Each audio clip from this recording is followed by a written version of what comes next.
Stop 1. Fort Mose and the Castillo de San Marco. St. Augustine is not only the oldest city, it is also the oldest military garrison, or military base in the United States, and with that comes fortresses. St. Augustine has 3 that you can visit: Fort Mose, Fort Matanzas, and this one. This one is called the Castillo de San Marco. It was named and built by the Spanish, but over the years it has been called Fort St. Mark by the British and Fort Marion by the Americans. Us locals have always called it the Old Fort.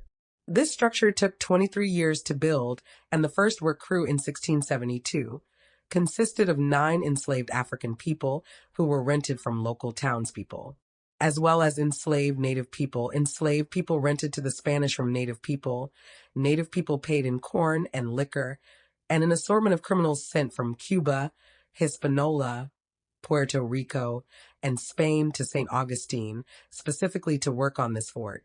The crew that completed the fort in 1695 was made up of 18 enslaved African men sent from Cuba and an assortment of native people and prisoners. It is made of coquina. That is a word that means tiny shells in Spanish. One of the best things about the coquina blocks is that they are practically impenetrable. The tiny shells absorb the bullets and cannonballs, and this is evident on the eastern outer wall where you will find these bullets and cannonballs still embedded in the stone. The British would attack St. Augustine 3 times. The first time was in 1702, shortly after this fort was completed. The last time would be in 1740, when the British General Oglethorpe would return and find Captain Francisco Menendez in command of a fierce, free, and all-black militia defending the city from the outer fort.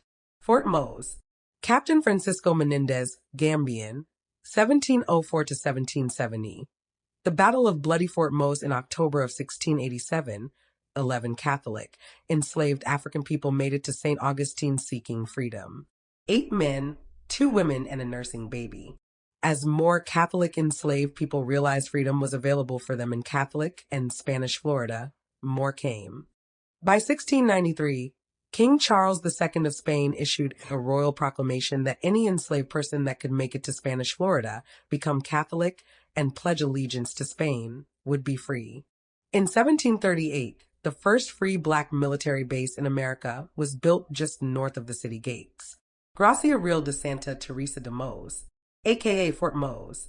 It was manned by skilled black soldiers whose families made up the town behind the fort, and the leader of this fort was Captain Francisco Menendez.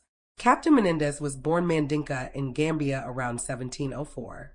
He was stolen, enslaved, sold to the British, and transported to South Carolina by 1723. By 1724, he had escaped and made it to free Spanish Florida. What his given name was we do not know, but he chose the name Francisco Menendez when he was baptized Catholic in Spain. He helped build Fort Mose, and when the British General James Oglethorpe attacked in 1740, it was Captain Menendez who saved the day. Oglethorpe snuck in the middle of the night to attack the fort, but Menendez had already heard of his approach from his Yamasee native allies and moved all of the people into the city to the shelter of the Castillo, where we are now. The British found Fort Mose deserted and set up their base there before proceeding into the city. In the meantime, with the people safely tucked away in the big fort here, Captain Menendez went about notifying the Spanish city guards and gathering more Yamasee allies. They held this fort and fought off the British until Spanish reinforcements arrived from Cuba 12 days later.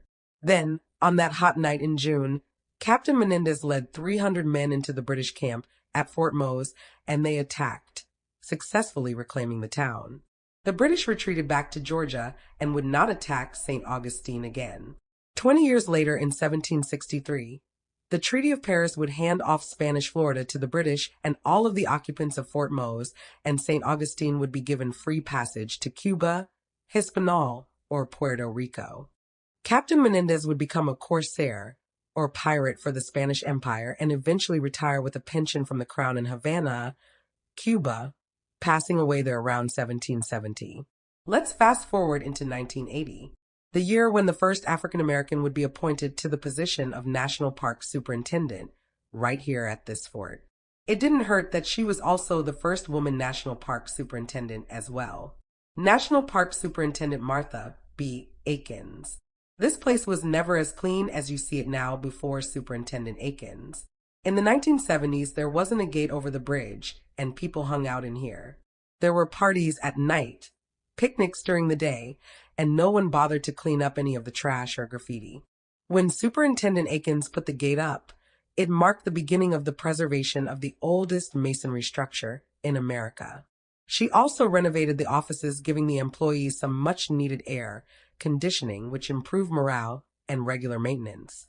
Before she would move on to become an interpretive specialist with the National Park Service in Washington, D.C. in 1983, she would also implement the Florida Boardwalk Nature Trail program. The first one she built can be found at Fort Matanzas National Park, about 20 miles south of here. They also have a free ferry that will take you over to see the fort. Head south down the Bayfront sidewalk to the second pedestrian crosswalk. Turn around and look west at the Hilton Inn courtyard.